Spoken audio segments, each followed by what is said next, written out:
Okay जी, आज हमारा जो सेशन है जी वो सेकंड है।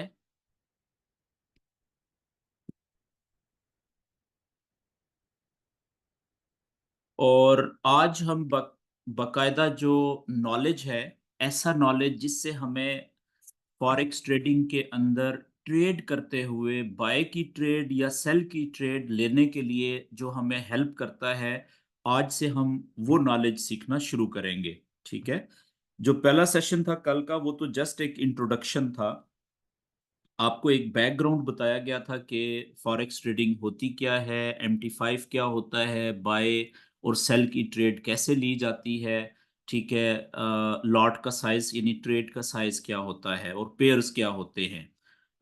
लेकिन आज हम बकायदा जो फॉरेक्स ट्रेडिंग का नॉलेज है, जो हमें ये बताएगा कि अगर बाय की ट्रेड लेनी लेनी चाहिए तो कहाँ से लेनी चाहिए और कब लेनी चाहिए, और अगर सेल की ट्रेड लेनी चाहिए तो कहाँ से और कब लेनी चाहिए। ठीक है। ये बकायदा से आज हम नॉलेज सीखने की कोशिश करेंगे। तो थोड़ा सा पहले आपको मैं बता दूं कि जो फॉरेक्स का नॉलेज है वो दो तरह का होता है।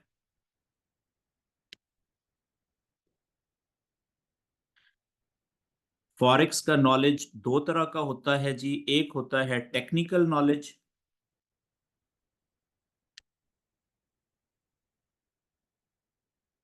और दूसरा होता है फंडामेंटल नॉलेज।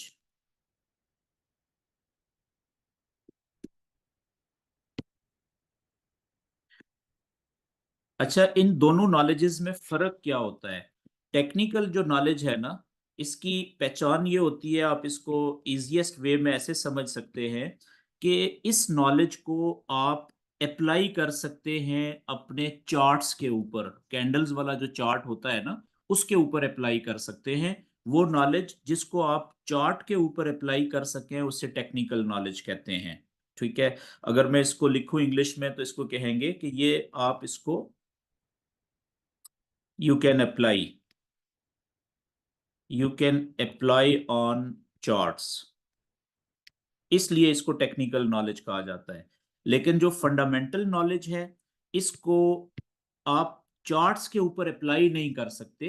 क्यों? क्योंकि ये सिर्फ न्यूज का नॉलेज होता है, खबरों का नॉलेज होता है, न्यूज न्यूज से रिलेटेड होता है। कि अगर अभी इस वक्त अमेरिका और दुनिया के किसी और कंट्री की जंग हो जाए, ठीक है, अटैक कर दे एक मुल्क किसी दूसरे मुल्क के ऊपर, तो वो जो न्यूज आएगी, जो वो मीडिया के ऊपर ट्रेडर्स को पता चलेगी, तो ट्रेडर्स का जो डिसीजन होगा ट्रेड लेने का वो डिस्टर्ब हो जाएगा। इस इवेंट की वजह से, इस इंसिडेंट की वजह से ट्रेडर हो सकता है गोल्ड को या डॉलर को बाय कर लें या सेल कर लें। तो इस तरह का जो नॉलेज होता है ना, खबरों का जो नॉलेज होता है, ठीक है, उसको हम फंडामेंटल नॉलेज कहते हैं। तो इसको भी हम कवर करेंगे, अगले हमारे जो 3 से 4 सेशंस रह गए हैं। लेकिन थोड़ा सा मैं आपको बता दूं कि हमारा जो 95% फोकस होगा वो होगा टेक्निकल नॉलेज के ऊपर, और लेस देन 5% जो फोकस होगा वो होगा फंडामेंटल नॉलेज यानी कि न्यूज के नॉलेज के ऊपर। ओके जी। तो आज क्योंकि हम टेक्निकल नॉलेज शुरू कर रहे हैं, तो टेक्निकल नॉलेज सारे का सारा क्योंकि चार्ट के ऊपर अप्लाई हमने करना होता है, तो चार्ट्स के ऊपर जो चीज आपको सबसे ज्यादा इंपॉर्टेंट मिलती है वो मिलती है कैंडल्स।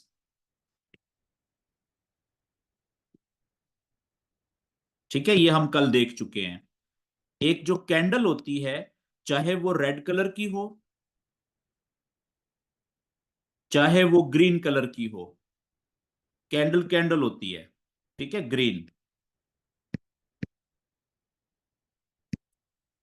तो कैंडल बहुत इंपॉर्टेंट होती है क्योंकि सारे का सारा जो टेक्निकल नॉलेज है वो कैंडल के ऊपर अप्लाई करना होता है हमने। तो इसलिए आज हम शुरू कर रहे हैं कि एक कैंडल जो होती है उसके बॉडी पार्ट्स कितने होते हैं। तो आज का हमारा जो पहला टॉपिक होगा आज के सेशन का, वो होगा बॉडी पार्ट्स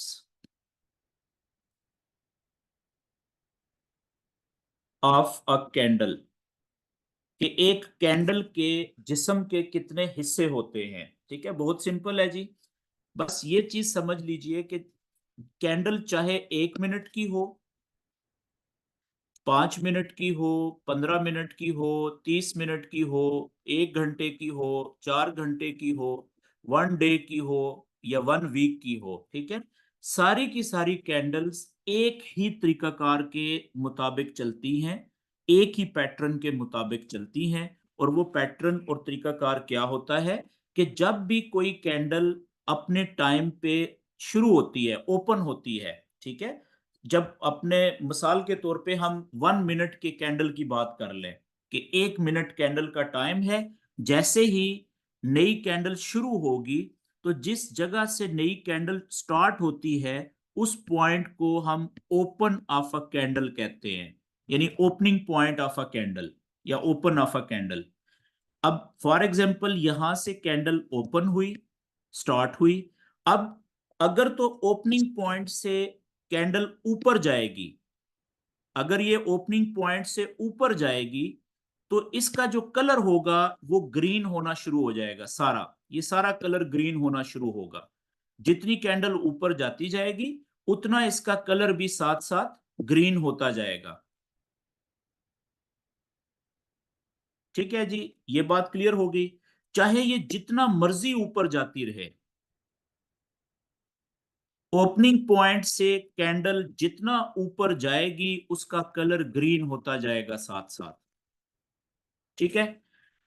लेकिन जिस जगह से ओपनिंग पॉइंट से ऊपर जाने के बाद कैंडल वापस नीचे आना शुरू होगी, अगर यहां से अब वापस नीचे की तरफ आएगी कैंडल, ठीक है, तो क्या करेगी कि फिर अपने ये जो ग्रीन कलर है ना ऊपर से, इसको ये नीचे लाएगी, लेकिन पीछे एक लाइन छोड़ के आएगी सेंटर में। किस तरीके से? ऐसे फॉर एग्जांपल यहां तक गई थी कैंडल, जब ये वापस आ रही है नीचे की तरफ तो सेंटर में ऊपर लाइन छोड़ के आएगी, ठीक है।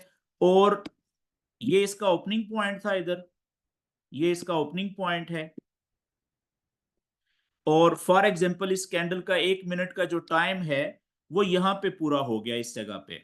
तो जिस जगह पे इस कैंडल का टाइम पूरा हुआ, ठीक है, उसको हम वहां पे ये कैंडल क्लोज हो जाएगी तो उस पॉइंट को क्लोजिंग पॉइंट या क्लोज ऑफ अ कैंडल कहेंगे। अब आप देखें कि थोड़ी देर पहले ये कैंडल यहां से शुरू हुई थी और यहां ऊपर गई थी तो इसका कलर सारा ग्रीन था ये ऊपर तक, यहां तक। लेकिन अब ऊपर से ये वापस नीचे की तरफ आ रही थी तो इस जगह पे इसका टाइम पूरा हुआ, जिस जगह पे टाइम पूरा हुआ यहाँ पे ये क्लोज हो गई, इस पॉइंट को हम क्लोजिंग पॉइंट कहेंगे। तो इस कैंडल की जो क्लोज हुई इसकी जो शक्ल होगी वो कुछ इस तरीके से बनेगी चार्ट के ऊपर, ठीक है, कि जिसका ये वाला जो ओपनिंग पॉइंट है, ओपनिंग पॉइंट से लेके क्लोजिंग पॉइंट तक का जो फासला है ये कलरफुल पार्ट होगा और इसका कलर क्या होगा जी? ग्रीन कलर होगा, ठीक है। इस तरह की शेप आपको चार्ट के ऊपर नजर आएगी। लेकिन अगला क्वेश्चन ये है कि फॉर एग्जांपल कि ये कैंडल यहां पे क्लोज ना होती, अगर ये वापस नीचे आ जाती, फॉर एग्जांपल ये इस तरह से होता कि ओपन यहां पे हुई थी, यहाँ पे ओपन हुई थी, ओपन होने के बाद ये यहां तक ऊपर गई थी, ठीक है। और जब ऊपर गई थी तो इसका सारा कलर जो है वो इस तरह से ग्रीन था ऊपर तक, यहां तक। फिर ऊपर से वापस इसने अपना कलर खींचना शुरू किया नीचे की तरफ, ग्रीन कलर नीचे आना शुरू हुआ, ठीक है। और ऊपर की तरफ इसका एक सेंटर में ये लाइन रह गई यहां तक। अब जैसे ही ओपनिंग पॉइंट से नीचे जाएगी ना कैंडल तो इसका कलर रेड होना शुरू हो जाएगा, ठीक है, ये इस तरीके से।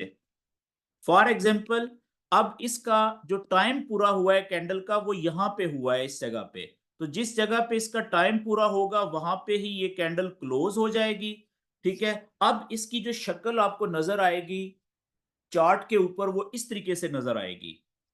तो याद रखने वाली बात यह है कि जब भी कोई कैंडल जिस पॉइंट से ओपन होती है यानी शुरू होती है, ठीक है, उसको हम ओपनिंग पॉइंट कहते हैं।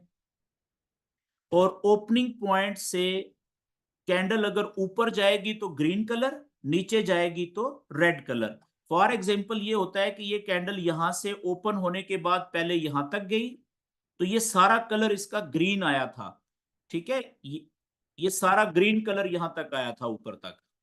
लेकिन फिर क्या हुआ कि यहां से इस पॉइंट से प्राइस वापस नीचे गिरी, तो ग्रीन कलर खत्म हो जाएगा, सिकुड़ना शुरू हो जाएगा, नीचे आएगा, और सेंटर में एक ये लाइन रह जाएगी जो जिसको आप ट्रेसेस कह लें या कदमों के निशान कह लें, जो ये बताएगी कि ये कैंडल यहां तक आई थी थोड़ी देर पहले ग्रीन कलर के साथ।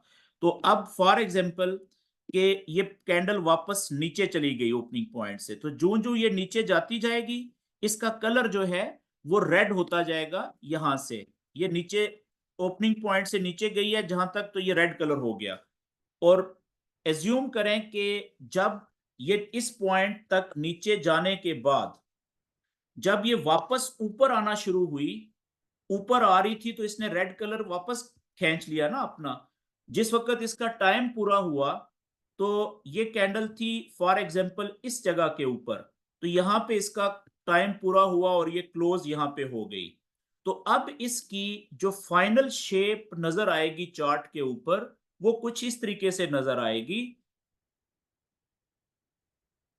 कि क्योंकि ये ओपन ऊपर हुई और क्लोज नीचे आके हुई है, तो इसका जो कलर होगा, ठीक है, ओपनिंग पॉइंट से लेके क्लोजिंग पॉइंट तक, वो क्या होगा जी, अब कलर इसका होगा रेड। क्यों? क्योंकि ओपन ऊपर हुई और क्लोज नीचे हुई, प्राइस नीचे आके क्लोज हुई है। जब भी कोई कैंडल ओपन ऊपर हो और क्लोज नीचे हो, तो उसका जो कलर होगा वो रेड होगा। लेकिन इंपॉर्टेंट बात यह है कि इस कैंडल के आप देखें कि जब टाइम इसका चल रहा था, तो ये पीक पॉइंट पे यहां तक गई थी। तो ये जो इसका पीक पॉइंट है ना, इस कैंडल के इस पीक पॉइंट को हम कहते हैं high point of a candle या हाई ऑफ अ कैंडल। इसी तरीके से ये जो नीचे वाला पॉइंट है, इस पॉइंट को हम कहते हैं लो ऑफ अ कैंडल या लो पॉइंट ऑफ अ कैंडल। तो एक जो कंप्लीट कैंडल होती है उसके ये चार पॉइंट्स हो सकते हैं। कौन कौन से? एक वो पॉइंट जहां से कैंडल ओपन होती है, स्टार्ट होती है। एक वो पॉइंट जहां पे कैंडल क्लोज होती है। ये दो पॉइंट तो लाजम होते हैं। लेकिन एक कंप्लीट या मुकम्मल कैंडल वो होती है जिसके ये चार पॉइंट्स हो, यानी लो पॉइंट भी हो और हाई पॉइंट भी हो।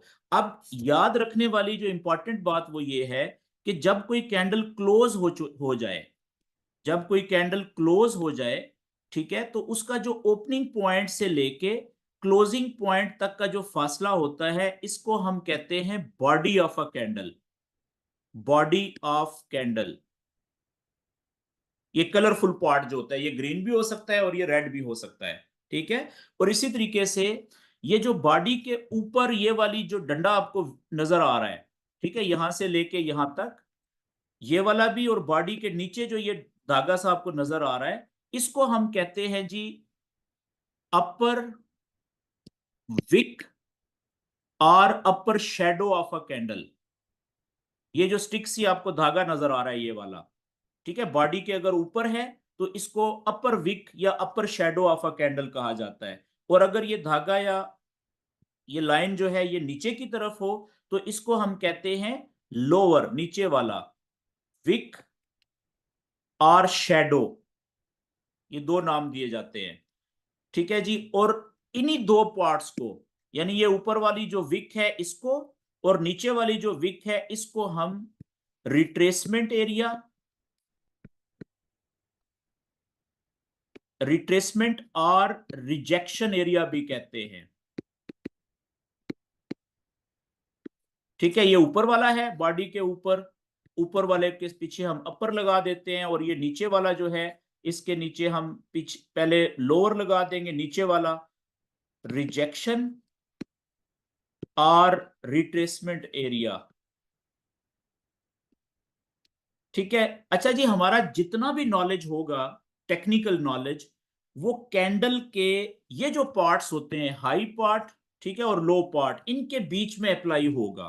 कैसे, ये आगे आपको पता चलेगा अभी। अच्छा, अब हम थोड़ा सा बात कर लेते हैं जो कि इंपॉर्टेंट है, कि ये हम जो कैंडल की ऊपर वाली विक होती है और नीचे वाली विक होती है, इसको हम रिट्रेसमेंट या रिजेक्शन एरिया क्यों कहते हैं? तो इसको थोड़ा सा समझ लें कंसेप्ट को, ताकि आगे हमें बात समझना आसान हो जाए हमारे लिए। देखें, जब भी कोई कैंडल जिस जो क्लोज हो जाए, ठीक है, जैसे उसकी यानी यहां पे ओपन हुई, यहां पे क्लोज हो गई, ये इसका ओपनिंग पॉइंट था, ये इसका क्लोजिंग पॉइंट है। ओपनिंग पॉइंट से लेके क्लोजिंग पॉइंट तक का जो फासला है वो कलरफुल होता है क्लोज्ड कैंडल का, तो इस केस में इसका ग्रीन कलर बन गया। अब एज्यूम कर लें कि ये कैंडल गई थी पहले ऊपर यहां तक, ठीक है, ये इसका हाई पॉइंट है, और नीचे भी आई थी फॉर एग्जांपल यहां तक, तो ये इसका लो पॉइंट है, ठीक है। तो अब आप देखिएगा कि फाइनल शक्ल तो ये बनी ना कैंडल की, लेकिन ओपनिंग पॉइंट से जब ये कैंडल नीचे आई थी, ठीक है, पहले इसको देख लेते हैं। तो यहां तक क्यों आई थी लो पॉइंट तक नीचे? इसलिए आई थी ना क्योंकि सेलर जो है वो ज्यादा थे, सेलर्स वर इन कंट्रोल, ठीक है, इसलिए वो प्राइस को यहां तक पहले नीचे लेके आए थे। लेकिन फिर क्या हुआ कि इस पॉइंट से ज्यादा नीचे वो सेलर्स भी प्राइस को नहीं लेके जा सके। क्यों? इसलिए कि ये जो लेवल था ना, ये वाली जगह लो पॉइंट, शायद यहां पे बहुत ज्यादा बायर्स इंतजार कर रहे थे। वो इस इंतजार में बैठे हुए थे कि जैसे ही प्राइस यहां पे आएगी इस लेवल पे, यहां से हम बाय की ट्रेड में इंटर होंगे। तो फिर जब ये बाय की ट्रेड में इंटर हुए तो बायर यहां से ज्यादा हो गए, सेलर कम हुए। जब बायर ज्यादा हुए तो फिर बायर कंट्रोल में आ गए और वो प्राइस को यहां से ऊपर ले गए, ठीक है। तो जिस वक्त ऊपर लेके जा रहे थे वो यहां तक नहीं लेके गए थे, बल्कि ये ऊपर ले गए थे इसको यहां तक, लेकिन इस पॉइंट से ऊपर नहीं लेके जा सके बायर्स। अब आप देखें, यहां से लेके और यहां तक ये सारा बायर्स पूरे कंट्रोल में रहे हैं, प्राइस को वो नीचे से ऊपर लेके गए, ठीक है। लेकिन फिर क्या हुआ कि ये जो पॉइंट था, यहां पे पहले से ही सेलर्स मौजूद थे, और वो सेलर्स इंतजार कर रहे थे कि जैसे ही प्राइस यहां पे आएगी हम यहां से सेल की ट्रेड में इंटर होंगे, और फिर प्राइस नीचे आ गई थी, ठीक है। अब आप देखें कि यहां से प्राइस इसलिए नीचे आई है, ये कलर जो ग्रीन था इसलिए नीचे आया क्योंकि सेलर ज्यादा हो गए, सेलर्स आर इन कंट्रोल। और जब वो सेलर्स प्राइस को इस जगह पे लेके आए तो यहाँ पे इस कैंडल का क्लोज होने का टाइम हो गया था, यानी टाइम पूरा हो गया था और ये क्लोज हो गई, ठीक है। अब ये जो ऊपर वाला एरिया है, बॉडी के ऊपर वाला यहां से यहां तक एरिया, ठीक है, इस एरिया में प्राइस ने एक दफा जितना ऊपर गई है, दूसरी दफा उतना वापस आई है, रिजेक्ट भी हुई है। इसी तरीके से ये जो नीचे वाला विक वाला एरिया है रिट्रेसमेंट वाला, इसमें भी प्राइस जितना ऊपर गई उतना वापस आई, ठीक है, इसलिए इसको रिजेक्शन और रिट्रेसमेंट वाला एरिया बोलते हैं, ठीक है। ये बड़ा इंपॉर्टेंट होता है, ये आगे आपको समझ लगेगा जो आगे हम सीखने की कोशिश करेंगे नॉलेज, ठीक है जी। तो आगे चलते हैं जी। अब मैं बस एक चीज आपको यहाँ पे लिख के बताऊंगा और उसके बाद हम डायरेक्ट चार्ट के ऊपर चलेंगे कि जो हम टेक्निकल नॉलेज हम अपने चार्ट के ऊपर अप्लाई करेंगे ना, वो हम करेंगे 4 आवर्स के चार्ट के ऊपर। पेयर कोई भी हो, किसी भी पेयर का आप चार्ट ओपन करें तो आपने 4 आवर्स का चार्ट ओपन करना है सबसे पहले, ठीक है। तो उसके ऊपर आपने कौन सा नॉलेज इस्तेमाल करना है, उस नॉलेज का नाम है जी सपोर्ट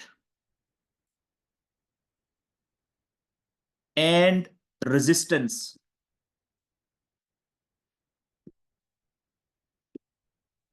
अब ये सपोर्ट किसे कहते हैं, ये क्या होती है, और रेजिस्टेंस किसे कहते हैं, ये क्या होती है। आगे बढ़ने से पहले, चार्ट के ऊपर इसको समझने पहले आप एक बात समझ लें कि देखें, स्पोर्ट का भी अगर मैं हिंदी में और उर्दू में इसकी बात करूं तो स्पोर्ट का मतलब भी होता है हर्डल, ठीक है, या उर्दू में इसको रुकावट लिखते हैं, हर्डल। और रेजिस्टेंस का मतलब भी हर्डल होता है, या इसको रुकावट कह लें आप,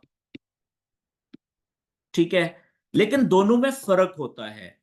जो स्पोर्ट होती है ना, वो ऐसी हर्डल होती है जो किसी भी चीज को नीचे जाने से रोकती है। फॉर एग्जाम्पल, ये नीचे एक सरफेस है, ये वाली जो पिंक मैंने बनाई, ऊपर से कोई चीज आ रही है नीचे गिरती हुई, अगर ये नीचे जो दीवार मैंने पिंक बनाई है, ये इस चीज को मजीद नीचे गिरने से रोक दे, तो इसको हम, ये ऐसी रुकावट थी या हर्डल थी जो नीचे थी, जिसने सपोर्ट का किरदार अदा किया और प्राइस को या कैंडल्स को नीचे गिरने से रोक दिया। तो तब हम इस लेवल को सपोर्ट का लेवल कहेंगे। क्यों? क्योंकि इसने कैंडल्स को नीचे जाने से रोक दिया। तो अब ये सपोर्ट का किरदार अदा किया इस लेवल ने। और इसी तरीके से जो रेजिस्टेंस का लेवल होता है, वो लेवल होता है कि कोई कैंडल्स मिसाल के तौर पे ऊपर जा रही है इस तरीके से नीचे से, और रास्ते में कोई ऐसी दीवार आ जाए या लेवल आ जाए जो कैंडल्स को मजीद ऊपर ना जाने दे, ऊपर जाने से रोक दे, और वहां से कैंडल्स वापस नीचे आना शुरू हो जाएं, तो उस किरदार को या दीवार को हम कहते हैं कि ये रेजिस्टेंस का लेवल था या दीवार थी, जिसने कैंडल्स को मजीद ऊपर जाने से रोक दिया। ठीक है, ऊपर जाने से रोका। तो आपने देखा कि सपोर्ट का और रेजिस्टेंस का बस अपोजिट साइड में किरदार होता है, होती दोनों हर्डल्स ही हैं। सपोर्ट जो है वो कैंडल्स को नीचे जाने से रोकती है, और रेजिस्टेंस कैंडल्स को ऊपर जाने से रोकती है। अब जल्दी से जरा हम चार्ट्स के ऊपर आ जाते हैं, लाइव चार्ट्स। लेकिन उससे पहले मैं आपको कुछ दो वेबसाइट्स का यहाँ पे नाम लिख दूं। देखें, जितने भी हमने नॉलेज अप्लाई करना है ना, टेक्निकल नॉलेज अपने चार्ट्स के ऊपर, तो आप चाहें तो, अगर जिन दोस्तों के पास सिर्फ मोबाइल फोन्स हैं, तो आप अपने मोबाइल के ऊपर MT5 ओपन करें, मेटा ट्रेडर 5। और MT5 का किसी भी पेयर का जब आप चार्ट ओपन करेंगे, तो उस चार्ट के ऊपर भी ये सारा टेक्निकल नॉलेज आप अप्लाई कर सकते हैं। ठीक है, जो मैं आपको आगे बताऊंगा। लेकिन ज्यादा आसान आपके लिए होगा नॉलेज की प्रैक्टिस करना, अप्लाई करने की, अगर आप ये वाला जो चार्ट्स हैं वो अपने लैपटॉप्स पे ओपन करें, या अपनी नोटबुक्स पे, या जो टैबलेट्स वगैरह होती हैं, या डेस्कटॉप कंप्यूटर होते हैं, बड़ी स्क्रीन वाला लैपटॉप जैसे हो गया, तो उसके ऊपर आपको समझ बड़ी अच्छी आएगी इस नॉलेज की, टेक्निकल नॉलेज की। लेकिन अगर आपके पास, आप समझते हैं कि नहीं, मोबाइल की फैसिलिटी ही है, तो मोबाइल के चार्ट के ऊपर भी आप यूज कर सकते हैं, इक्वली आपको बेनिफिशियल होगा। तो आगे हम बढ़ते हैं जी। दो वेबसाइट्स में यहाँ पे लिखता हूँ जी। एक वेबसाइट है, आप सब दोस्त नोट कर लें, www.tradingview, TRADING, trading, VIEW, tradingview.com। ये एक वेबसाइट है। और एक दूसरी वेबसाइट में यहां पे लिख देता हूं, investing.com। अब दुनिया में जितने भी फॉरेक्स ट्रेडिंग के पेयर्स हैं, उनके जो लाइव फीड आती है ना, चार्ट जो लाइव चल रहा होता है, प्राइस जो आ रही होती है, वो दुनिया में ज्यादातर ट्रेडर इन दो वेबसाइट्स की इस्तेमाल करते हैं। पहले नंबर पे ये है tradingview.com। सबसे ज्यादा ट्रेडर्स पूरी दुनिया में इस वेबसाइट्स के चार्ट इस्तेमाल करते हैं या देखते हैं टेक्निकल नॉलेज इस्तेमाल करने के लिए। और दूसरे नंबर पे ये आती है। ठीक है, तो आप ये नोट कर लें। अब मैं आपको इन दोनों में से किसी एक वेबसाइट के ऊपर लेके चलता हूं।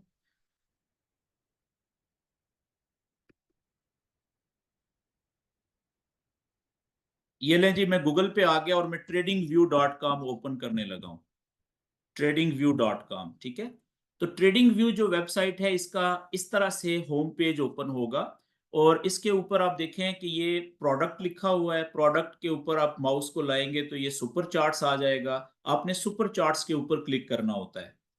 तो जैसे ही आप सुपर चार्ट के ऊपर क्लिक करेंगे, तो आपके सामने किसी एक पेयर का चार्ट ओपन हो जाएगा। तो मैं क्योंकि गोल्ड का ही ओपन ट्रेड करता हूं या देखता हूं, तो मेरे चार्ट के ऊपर देखें खुद ब खुद गोल्ड का ये चार्ट ओपन हो गया है।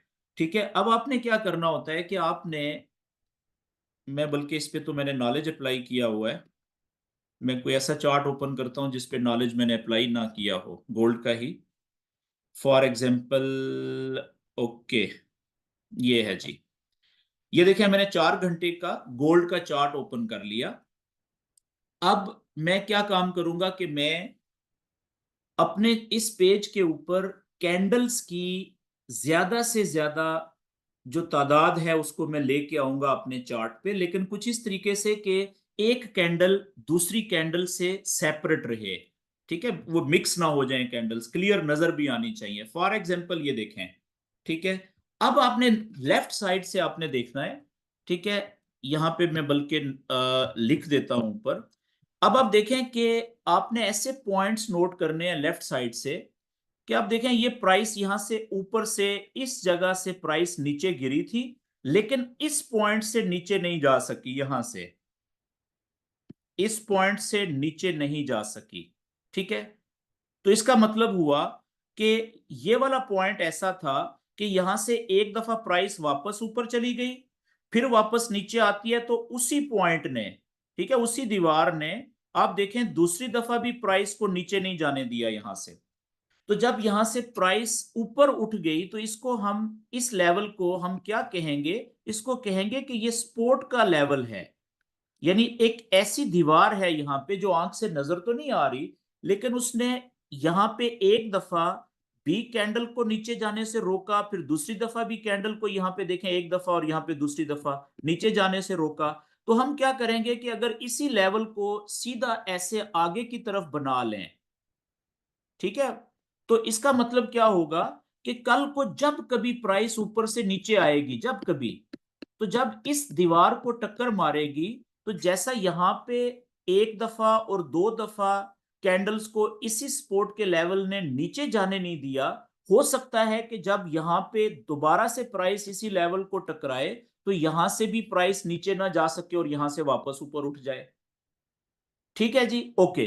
अब वापस पीछे चलते हैं जी, कि यहां पे आप देखें, एक तो देखें यहां पे सपोर्ट का लेवल था कि कैंडल ऊपर से नीचे आई थी, लेकिन इस पॉइंट से नीचे नहीं जा सकी, और इसी लेवल ने आगे भी प्राइस को नीचे जाने से रोक दिया। फिर से फिर क्या हुआ, आप देखें कि यहां से प्राइस फिर वापस नीचे आई थी, ठीक है, लेकिन इस पॉइंट से नीचे नहीं जा सकी यहां से। इसका मतलब है ये भी जो लेवल था यहां पे इसने भी सपोर्ट का किरदार अदा किया। फिर आप देखें कि ये जगह जो है, ठीक है, ये प्राइस नीचे आ रही थी, लेकिन इस जगह से नीचे नहीं आ सकी, तो ये भी सपोर्ट का लेवल था। और इसी को अगर आगे चलाएं सीधा, तो आप देखें इसी लेवल ने सिर्फ यहां पे नहीं बल्कि इस जगह पे भी प्राइस को नीचे नहीं जाने दिया, वापस ऊपर धकेल दिया। फिर इस जगह पे नहीं सिर्फ, बल्कि यहां पे भी आप देखें प्राइस आई थी इसी दीवार को टक्कर मार के सपोर्ट की, को यहां से वापस ऊपर उठ गई थी। ठीक है, तो अब आप देखें कि ये भी स्पोर्ट का लेवल है, ये भी स्पोर्ट का लेवल है, ये भी स्पोर्ट का लेवल है। ये तो मैंने बड़े स्पोर्ट के लेवल आपके सामने मार्क किए ना, छोटे लेवल भी हैं। कैसे, ये देखें ये वाला, ये एक लेवल ये वाला भी है, एक लेवल ये वाला भी है यहाँ पे, ठीक है, एक लेवल ये भी है छोटा। तो और अगर आप लाइव कैंडल की बात कर लें, ये वाली जो लाइव कैंडल चल रही है इसके पीछे देखें ये भी लेवल है, दो कैंडल्स 4-4 घंटे की इस जगह से नीचे नहीं जा सकी, जो क्लोज हो चुकी हुई है पहले। ठीक है जी, तो इस तरह से आपने अपने 4 घंटे के चार्ट के ऊपर हर वो जगह जहां से कैंडल्स नीचे जाते हुए रुकी थी और वहां से वापस ऊपर की तरफ चली गई थी, उस जगह को आपने मार्क कर लेना होता है, लेवल बना के, एक दीवार बना के अपने चार्ट के ऊपर। तो उस लेवल को हम सपोर्ट का लेवल कहते हैं। ठीक है, ये आगे मैं आपको, अभी तो मैं पेन से मार्क कर रहा हूं, आगे आपको मैं बताता हूं कि आपने कैसे प्रॉपर तरीके से मार्क करने हैं। ठीक है, अच्छा, इसी तरीके से ये हो गए सारे सपोर्ट के लेवल्स। अब आप देखिएगा कि मैं आपको रेजिस्टेंस के लेवल बताने लगा हूं, कि रेजिस्टेंस के लेवल वो लेवल होते हैं जो कैंडल्स को ऊपर जाने से रोकते हैं। फॉर एग्जाम्पल, आप देखें यहां से प्राइस ऊपर जा रही है, ठीक है, लेकिन ये वाला पॉइंट ऐसा था कि जिसने प्राइस को ऊपर जाने से रोक दिया, ये जगह, और इसको हम कहेंगे रेजिस्टेंस का लेवल। और देखें सिर्फ यहां पे एक दफा नहीं, एक दफा इसने यहां पे रोका है ऊपर जाने से, और उसी लेवल ने आप देखें फिर आगे भी रोका है। यहां पे दूसरी दूसरी दफा भी रोकने की कोशिश की है। ठीक है, इसी तरीके से आप देखें कि यहां से भी प्राइस ऊपर जाने से रुक गई और फिर नीचे आई। इस लेवल, ये भी रेजिस्टेंस का लेवल था। इसी तरीके से आप देखें ये लेवल, ये भी रेजिस्टेंस का लेवल है। और फिर ये वाला लेवल देखें कितना बड़ा रेजिस्टेंस का लेवल है। ठीक है, और ये वाला भी रेजिस्टेंस का लेवल है, ये वाला भी देखें रेजिस्टेंस का लेवल है। तो इस तरीके से हर वो जगह जहां से प्राइस ऊपर जाते हुए रुक गई और नीचे चली गई, उस लेवल को हमने मार्क करना होता है, वो रेजिस्टेंस का लेवल कहलाता है। अब हम इसको जरा प्रॉपर तरीके से मार्किंग का तरीका आपको बताता हूं मैं। आप ये देखें, ये लेफ्ट साइड के ऊपर ये सारा टूल बार है। ठीक है, इसमें आप, ये आपको पेन नजर आ रहा है, इसके ऊपर ये माउस यहां पे लाएं, एरो के ऊपर इसको क्लिक करें तो ये नीचे देखें रेक्टेंगल बना हुआ है ना, रेक्टेंगल, तो इसको आपने क्लिक करना है। तो खाली जगह के ऊपर आप माउस को ड्रैग करके जब इस तरह से ऊपर नीचे करेंगे रेक्टेंगल को सिलेक्ट करने के बाद, तो ये दीवार बन जाएगी लेवल। इसकी आप मोटाई और चौड़ाई लंबाई अपने हिसाब से कम ज्यादा कर सकते हैं। तो आप इसके कलर भी जो है वो चेंज कर सकते हैं। यहां से ऊपर देखें ये पट्टी आ गई है, इसमें ये जो डब्बा है इसका कलर चेंज कर लें, आप रेड कलर कर दें। ठीक है, कुछ भी कलर जो आप रखना चाहें आप कर सकते हैं। तो अब मैं क्या करूंगा कि ये जो लाइव कैंडल आपने सपोर्ट और रेजिस्टेंस के लेवल बनाने कैसे होते हैं अपने चार्ट के ऊपर, वो मैं आपको तरीका बताने लगा हूं। आपने करना क्या होता है कि आपने देखना होता है कि जो लाइव कैंडल चल रही है 4 घंटे वाली, कम से कम 4 घंटे वाली लाइव कैंडल देखें, राइट साइड पे ये चल रही है ना इधर। ठीक है, अब ये कैंडल जो है अभी इसका टाइम पूरा नहीं हुआ, क्लोज नहीं हुई, लेकिन हम इसका ओपन यहां पे हुई थी, हमें सिर्फ ओपनिंग पॉइंट का पता है। याद रखें कि जो कैंडल क्लोज नहीं हुई, लाइव चल रही है, उसके ऊपर हमने नॉलेज अप्लाई नहीं करना। नॉलेज हमेशा उस कैंडल पे अप्लाई होता है जो क्लोज हो चुकी हो, जिसकी शक्ल चेंज नहीं होनी।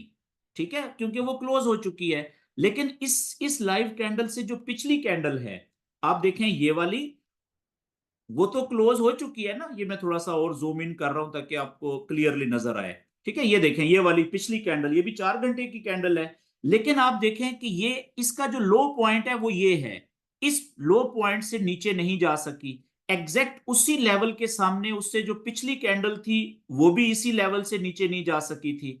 तो हम क्या करेंगे कि यहां पे हम एक लेवल बनाएंगे सपोर्ट का।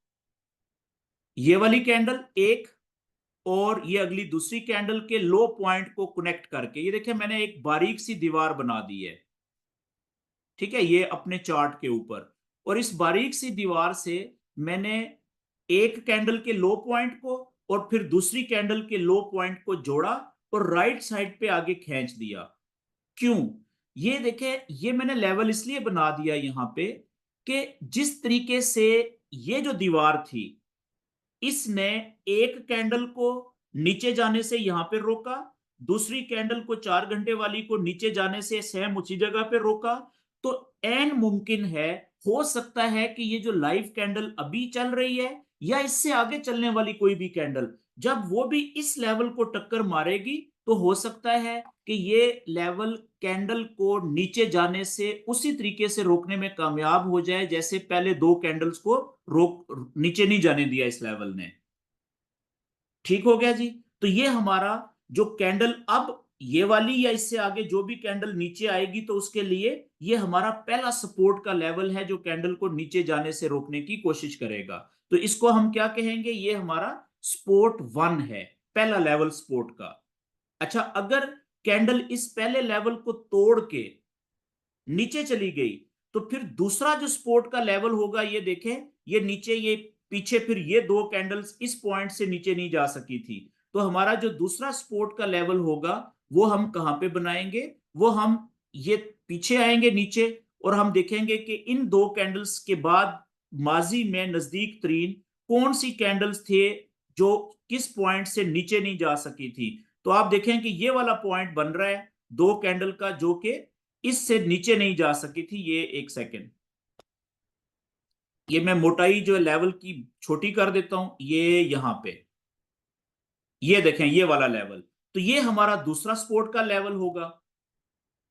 अगर कैंडल पहला सपोर्ट का लेवल तोड़ के नीचे आई, तो फिर हम ये उम्मीद रखेंगे कि ये दूसरा सपोर्ट का लेवल कैंडल को नीचे जाने से रोकेगा, और यहां से हो सकता है कैंडल्स वापस ऊपर चली जाए। जिस तरीके से माजी में देखें, ये दो कैंडल्स इस लेवल को तोड़ के नीचे नहीं जा सकी थी।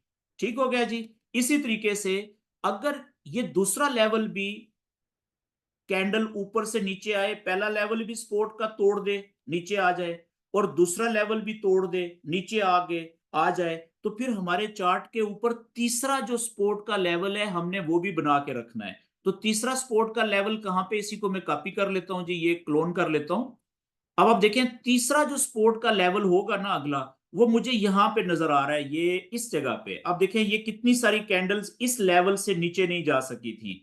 ठीक है, तो इसको मैं आगे राइट साइड पे लंबा कर लेता हूं। ये तीसरा लेवल होगा सपोर्ट का। इसी तरीके से अगर ये तीसरा लेवल भी सपोर्ट का टूट गया, तो फिर एक या दो लेवल्स आपने, 4 से 5 लेवल आपने बना के रखने होते हैं अपने चार्ट के ऊपर, 4 घंटे के चार्ट के ऊपर सपोर्ट के। तो फिर अगला देखें सपोर्ट का लेवल ये बड़ा अच्छा मिल रहा है यहाँ पे, ठीक है, ये वाला। और अगर ये भी सपोर्ट का लेवल टूट गया, तो इसके नीचे कहां पे मिलेगा जो कैंडल को मजीद नीचे जाने से रोकेगा। आपने कोशिश करनी है कि मेजर लेवल्स बनाने हैं जहां पे एक से ज्यादा, वैसे एक जो कैंडल होती है अकेली, वो भी जहां पे रुक जाए नीचे जाते हुए, वो भी बड़ी सपोर्ट मजबूत होती है, लेकिन जहां पे एक से ज्यादा कैंडल्स के लो पॉइंट्स हैं, वो बहुत मजबूत लेवल होता है। ठीक है, तो ये मैंने मेजर बड़े लेवल देखे 5-6 बना दिए आपके सामने सपोर्ट के। तो ये तो हो गए सपोर्ट के लेवल। ठीक है, आपने इस तरीके से लेवल बनाने हैं, प्रैक्टिस करनी है स्पोर्ट के लेवल्स। अब आते हैं कि अगर ये कैंडल ऊपर जाती है, तो ऊपर जो रेजिस्टेंस के लेवल्स हैं वो कहां कहां पे मिलेंगे।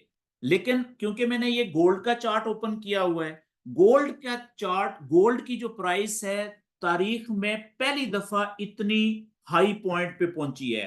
ठीक है, अभी गोल्ड है $2766 पे। तो तारीख में कभी भी इतना ज्यादा महंगा सोना नहीं हुआ जितना आज है। तो इसका मतलब है माजी में जो आखिरी रेजिस्टेंस थी, ठीक है, जो ऊपर जाने से रोक सकती थी, वो ये थी, यहां पे ये देख रहे हैं आप, ये वाली। तो गोल्ड इसको भी तोड़ के ऊपर जा चुका हुआ है। तो चले हम रेजिस्टेंस के लेवल बनाते हैं। ये देखें पहली रेजिस्टेंस जो थी वो ये थी। ये देखें ये इस जगह से गोल्ड ऊपर जाने से रुका था, तो हमने ये रेजिस्टेंस का लेवल बनाया था। और अब अच्छा, मैं क्या करता हूं कि मैं रेजिस्टेंस के लेवल जो है इनका कलर चेंज कर देता हूं, ताकि दूर से ही देख के हमें पता चले कि ये रेजिस्टेंस का लेवल है। ये ले जी, मैंने येलो कलर कर दिया।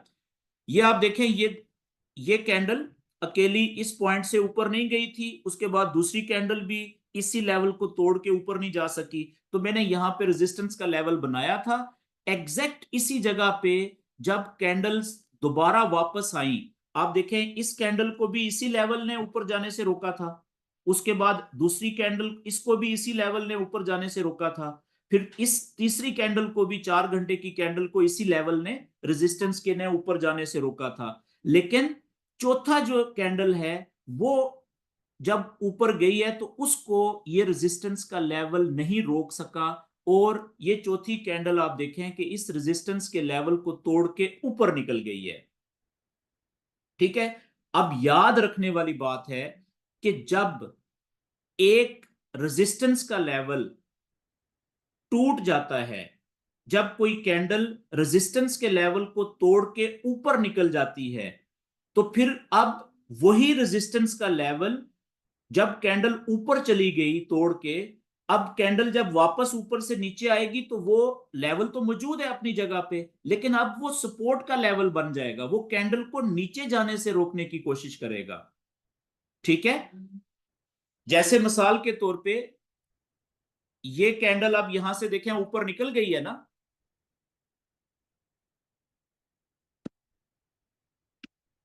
अब ये कैंडल जब ऊपर चली गई है, ये रेजिस्टेंस के लेवल, ये पहले देखें यहां पे ये लेवल था रेजिस्टेंस का, यहां पे भी रेजिस्टेंस का लेवल था, कैंडल्स को ऊपर जाने से रोका था। लेकिन ये कैंडल इसको लेवल को तोड़ के ऊपर निकल गई। अब जब ऊपर से कैंडल वापस नीचे आएगी तो यही लेवल जो पहले रेजिस्टेंस का था अब कैंडल्स को नीचे जाने से रोकने की कोशिश करेगा। तो अब ये किरदार इसका बदल गया है, अब ये सपोर्ट का लेवल बनेगा यहां पे और नीचे जाने से रोकेगा। ठीक है, और अगर ये रोकने में कामयाब हो गया कैंडल को, ठीक है, कि यहां से इसने कैंडल्स को नीचे जाने से रोक दिया, तो जब यहां से कैंडल,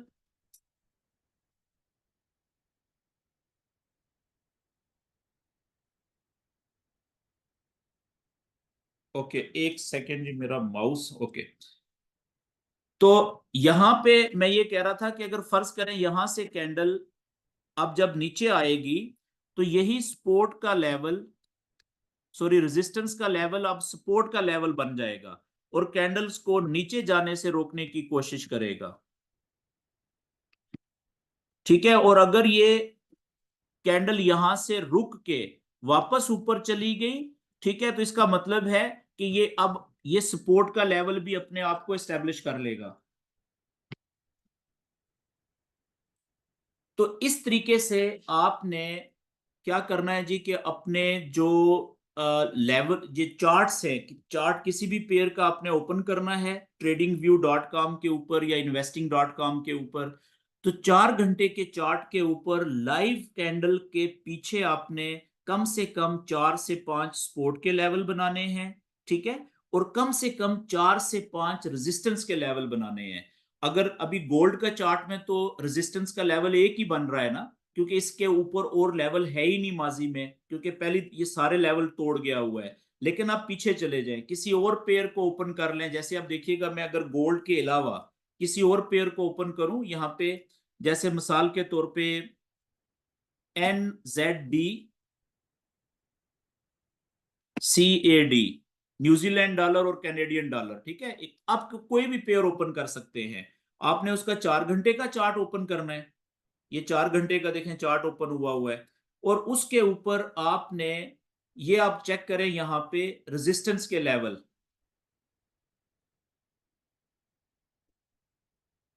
ये आप देखें ये प्राइस ऊपर गई थी, इस पॉइंट से ऊपर नहीं जा सकी थी। ठीक है, या इधर देख लें नजदीक में, ये प्राइस ऊपर गई थी लेकिन इस पॉइंट से ऊपर नहीं जा सकी, तो यहां पे आप रेजिस्टेंस का लेवल बनाना शुरू कर दें, ये इस जगह के ऊपर। और फिर देखें प्राइस जब नीचे आई है वापस ऊपर गई है, देखें उसी रेजिस्टेंस के लेवल ने प्राइस को फिर ऊपर जाने से रोक दिया है। इसी तरीके से ये देखें ये वाला, ठीक है, ये वाली जगह, ये प्राइस नीचे से ऊपर गई थी लेकिन इस जगह से ऊपर नहीं जा सकी, तो आप यहां पे रेजिस्टेंस का लेवल बनाएं, ये इस जगह पे। अब आप देखें कि उसी लेवल ने फिर आगे यहां पे भी प्राइस को ऊपर जाने से रोक दिया और यहां पे भी उसी लेवल ने प्राइस को ऊपर जाने से रोक दिया। ठीक है, तो इस तरीके से ये रेजिस्टेंस के लेवल भी काम करते हैं। अच्छा, इसी तरीके से ये ऊपर प्राइस गई हुई है, ठीक है, एक लेवल ये था रेजिस्टेंस का।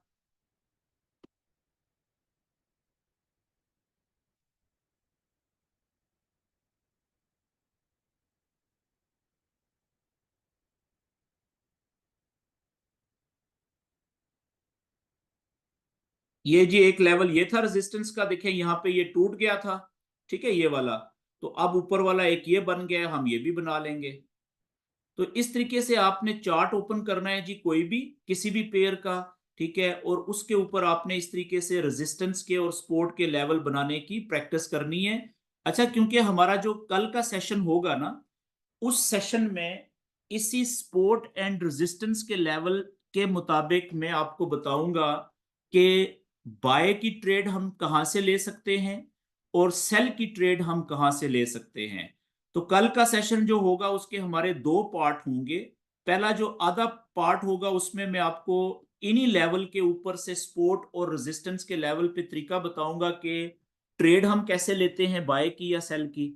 ठीक है, प्रैक्टिस करेंगे। और दूसरा जो आधा पार्ट होगा उसमें हम लाइव ट्रेड करेंगे। ठीक है, मैं आपको लाइव ट्रेड करके दिखाऊंगा, जिस पेयर के ऊपर भी हमें सपोर्ट और रेजिस्टेंस के लेवल से अगर बाय की ट्रेड मिलेगी उस टाइम में तो हम बाय की ट्रेड लेंगे, अगर सेल की ट्रेड मिलेगी तो हम सेल की ट्रेड लेंगे। और हम स्टॉप लॉस भी लगाने का तरीका कल के सेशन में सीखेंगे, ठीक है, और टीपी लगाने का तरीका भी सीखेंगे। तो आप सब दोस्तों से गुजारिश है कि आप में से जिन दोस्तों के जो है वो लाइव अकाउंट नहीं बने हुए न्यूरॉन मार्केट के ऊपर, ठीक है, तो आप सब दोस्त अपने लाइव अकाउंट बनाएं और उसमें कम से कम डिपॉजिट जरूर करें, छोटे से छोटा डिपॉजिट जरूर करें, जितना भी छोटी अमाउंट आप कर सकते हैं, ताकि कल का जो लाइव सेशन होगा, ठीक है, थोड़ा सा लंबा होगा, वो मे भी हो सकता है वो 1.5 घंटे का हो जाए, ठीक है, क्योंकि उसमें हम लाइव ट्रेड भी करेंगे, तो बीच में आपके क्वेश्चन आंसर्स भी होंगे, उसमें आप जितने मर्जी स्पोर्ट एंड रेजिस्टेंस के लेवल्स के हवाले से क्वेश्चंस करें वो भी मैं आंसर करूंगा, और बीच में हम लाइव ट्रेड भी करेंगे लाइव अकाउंट के ऊपर, ताकि उससे आपका कॉन्फिडेंस बढ़ेगा। और अगर आपका लाइव अकाउंट होगा रियल अकाउंट न्यूरॉन मार्केट के ऊपर, तो जिस वक्त मैं ट्रेड लूंगा आपको साथ बताऊंगा कि अगर आप ट्रेड लें तो कितनी ट्रेड लेनी है, अपने अकाउंट में पैसे कितने हैं उसके हिसाब से, ठीक है, तो वो एक बड़ा अच्छा लाइव एक्सपीरियंस आपका हो जाएगा, तो उससे आपको बहुत ज्यादा कॉन्फिडेंस बढ़ेगा नॉलेज के ऊपर, ठीक है। तो अभी देखें, मैं आपसे एक बात कर रहा था कि एक रेजिस्टेंस का लेवल जब टूटता है तो वो फिर सपोर्ट का लेवल बन जाता है। इस ये मिसाल मैं कैसे, अब यहां पे आप देखिएगा कि ये प्राइस ऊपर से नीचे आई थी, ठीक है, यहां से ऊपर गई, ये ये रेजिस्टेंस का लेवल था ना, इस पॉइंट ने ऊपर जाने से प्राइस को रोका। अब आप देखिएगा कि मैं ये लेवल यहां पे रेजिस्टेंस का बनाने लगा हूं, छोटा सा ये वाला रेजिस्टेंस का लेवल, ठीक है, ये वाला, और इसको मैं आगे खींच रहा हूं। अब देखें यहां पे ये जो लेवल है ये रेजिस्टेंस का लेवल है, देखें यहां पे इसने प्राइस को ऊपर जाने से रोका, नीचे आ गई प्राइस, और फिर यहां से भी इसने सक्सेसफुली रोक दिया ऊपर जाने से, प्राइस नीचे आ गई। अब इस जगह पे इस पॉइंट को नोट करें आप, ये वाला, ठीक है, ये आगे मैं हटा देता हूं, इसको डिलीट कर देता हूं। यहां पे आप देखें कि इस जगह पे ये जो रेजिस्टेंस का लेवल था ये ब्रेक हो गया, कैंडल्स इसको तोड़ के ऊपर चली गई, लेकिन जब कैंडल्स ऊपर चली गई तो अब जब वापस ऊपर से आई है तो यही लेवल थोड़ी देर पहले यहां पे रेजिस्टेंस का किरदार अदा कर रहा था, लेकिन अब वही रेजिस्टेंस का लेवल टूटने के बाद जब कैंडल्स नीचे आई हैं तो वो देखें अब सपोर्ट का किरदार अदा कर रहा है। उसने पहली दफा भी कैंडल्स को नीचे जाने से रोक दिया सपोर्ट के तौर पे इस जगह के ऊपर, ये आप देखें, पहले ये था इधर रेजिस्टेंस का लेवल, यहां पे भी, और यहां पे भी रेजिस्टेंस का किरदार अदा किया, इस जगह पे भी देखें ऊपर जाने से रोक दिया। यहां पे जब रेजिस्टेंस का लेवल टूटा है तो अब यही लेवल देखें ये कैंडल को नीचे जाने से रोक रहा है, और फिर आप देखें यहां पे ऊपर भी इसने नीचे जाने से रोक दिया, यानी यहां पे इसने सपोर्ट का किरदार अदा किया है, ठीक है।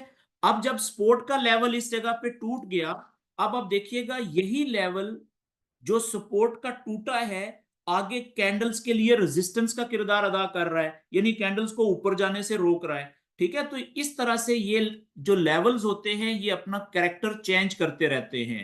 सपोर्ट का लेवल जब टूटता है आगे चल के वो रेजिस्टेंस का लेवल बन जाता है, रेजिस्टेंस का लेवल जब टूटता है तो आगे चल के वो सपोर्ट का लेवल बन जाता है, ये देखें आप यहाँ पे, ठीक है, ये देखें ये सपोर्ट का लेवल था, यहाँ पे टूटा, प्राइस नीचे आई, फिर प्राइस ऊपर गई है तो वो देखें दोबारा रेजिस्टेंस के तौर पे काम किया, ऊपर जाने से रोक दिया, फिर नीचे आ गई, फिर यहाँ पे आप देखें उसने रेजिस्टेंस के तौर पे दोबारा रोका, फिर प्राइस नीचे आ गई, फिर ऊपर गई, फिर रेजिस्टेंस के तौर पे रोका और फिर प्राइस नीचे आ गई, ठीक है। तो इसी तरीके से ये नीचे लेवल एक बनाया आप, ठीक है, ये वाला जो लेवल चल रहा है, अब ये देखें कितनी दूर से चलता आ रहा है, ये वाला लेवल, ये देखें यहां पे सपोर्ट, ये सपोर्ट टूटी, अब यही रेजिस्टेंस का लेवल बन गया, फिर रेजिस्टेंस टूटी तो सपोर्ट का लेवल बन गया, फिर सपोर्ट, फिर सपोर्ट, फिर सपोर्ट, यहां पे सपोर्ट टूटी है तो देखें यही लेवल रेजिस्टेंस का बन गया, और कितनी दफा इसने सक्सेसफुली काम किया है, ठीक है। तो इस तरीके से आपने प्रैक्टिस करनी है जी। तो ओके जी, एक जरूरी दोबारा मैं बात कर दूं कि कल का जो हमारा सेशन होगा वो थोड़ा सा लंबा सेशन होगा, उसके अंदर हमने 3 चीजें कवर करनी है। पहला जो उसका पार्ट होगा उसमें यही सपोर्ट एंड रेजिस्टेंस के लेवल्स को सामने रखते हुए मैं आपको बताऊंगा कि सपोर्ट के लेवल से हम इसलिए बनाते हैं कि सपोर्ट के लेवल से जब प्राइस ऊपर उठना शुरू हो रही हो तो हम बाय की ट्रेड लेते हैं। इसी तरीके से रेजिस्टेंस का लेवल हम इसलिए बनाते हैं कि रेजिस्टेंस के लेवल से जब प्राइस नीचे जाना शुरू हो रही हो तो हम सेल की ट्रेड ले सकें, सेल की ट्रेड लेते हैं। ठीक है, एक तो हम ये प्रैक्टिस करेंगे और फिर मैं आपको बताऊंगा कि जब सेल की ट्रेड हम लेते हैं या बाय की ट्रेड लेते हैं सपोर्ट एंड रेजिस्टेंस के लेवल्स को सामने रखते हुए, तो हम स्टॉप लॉस और टीपी अपनी जो है ट्रेड में कैसे और कहां पे लगाते हैं नॉलेज के मुताबिक, सपोर्ट एंड रेजिस्टेंस के नॉलेज के मुताबिक। ठीक है, पहला पार्ट हमारा कल के सेशन का ये होगा। दूसरा जो पार्ट होगा वो उसमें हम लाइव ट्रेड करेंगे, सपोर्ट एंड रेजिस्टेंस के लेवल को सामने रख के मैं आपके सामने आपको बताऊंगा कि यहां से आपको इस वक्त ट्रेड मिल रही है बाय की या सेल की। ठीक है, आपने अपने रियल अकाउंट के ऊपर वो ट्रेड अगर लेना चाहेंगे तो आप ले सकेंगे। ठीक है, और उसके बाद जो तीसरा सेशन हमारा होगा कल के, वो बीच में लाइव क्वेश्चन आंसर्स होंगे। तो इसलिए कल का सेशन हम थोड़ा सा लंबा कर लेंगे, कम से कम वो 1.25 घंटा, 1.5 घंटा और 2 घंटे का भी हो सकता है। तो कल के सेशन के लिए आप सब दोस्तों ने जिनके अभी तक रियल अकाउंट नहीं है तो रियल अकाउंट जरूर बनाएं। ठीक है, और उसमें चाहे थोड़ा डिपॉजिट करें लेकिन करें जरूर, ताकि देखें जो डेमो अकाउंट के ऊपर आप प्रैक्टिस कर रहे हैं उसकी जो फीलिंग होती है वो रियल नहीं होती, रियल के बराबर नहीं होती। डेमो डेमो होता है, लेकिन जब आप रियल अकाउंट के ऊपर लो रिस्क के मुताबिक ट्रेड करेंगे, प्रॉफिट बनाएंगे, ठीक है, स्टॉप लॉस लगाएंगे, टीपी हिट होगी, तो उससे आपके जो नॉलेज है उसके कॉन्फिडेंस में इजाफा होगा, अपने नॉलेज के ऊपर आपका बिलीफ जो है वो स्ट्रांग होगा। तो ये बड़ा इंपॉर्टेंट है। तो यहाँ पे जी आज मैं अपना ये टॉपिक क्लोज कर रहा हूँ आज का। आपका जो होमवर्क है कल तक के लिए वो ये है कि आपने 4 घंटे के चार्ट के ऊपर ज्यादा से ज्यादा सपोर्ट एंड रेजिस्टेंस के लेवल बनाने हैं। ठीक है, पेयर आप कोई भी सिलेक्ट कर सकते हैं, मतलब जरूरी नहीं है कि अगर मैं गोल्ड के ऊपर ये लगा रहा हूं सपोर्ट एंड रेजिस्टेंस के लेवल तो आप भी गोल्ड के चार्ट के ऊपर ही लगाएं। आप कोई भी करेंसी का पेयर ओपन कर लें, दो करेंसियों का, ठीक है, कोई भी। इवन जो क्रिप्टो के पेयर्स होते हैं, जो लोग क्रिप्टो पे ट्रेड करते हैं, ये नॉलेज आप क्रिप्टो पे भी यूज कर सकते हैं। तो मकसद क्या है कि आपने ज्यादा से ज्यादा प्रैक्टिस करनी है जी 4 घंटे के चार्ट के ऊपर सपोर्ट एंड रेजिस्टेंस के लेवल बनाने की, ताकि कल का सेशन में जो हम ट्रेड लेंगे कि कैसे ट्रेड लेते हैं सपोर्ट एंड रेजिस्टेंस के लेवल को सामने रख के, और उसके मुताबिक हम जो है वो स्टॉप लॉस कैसे लगाते हैं, टीपी कहाँ पे होनी चाहिए, ठीक है, तो उसकी आपको क्लियर समझ आ सके। तो यहाँ पे मैं अपना रिकॉर्डिंग आज बंद कर रहा हूँ जी। अब आपके माइक में ओपन करने लगा हूँ। आप में से जो भी दोस्त आज के सेशन के हवाले से जो कल का सेशन था क्वेश्चन करना चाहें तो आप क्वेश्चन कर सकते हैं जी।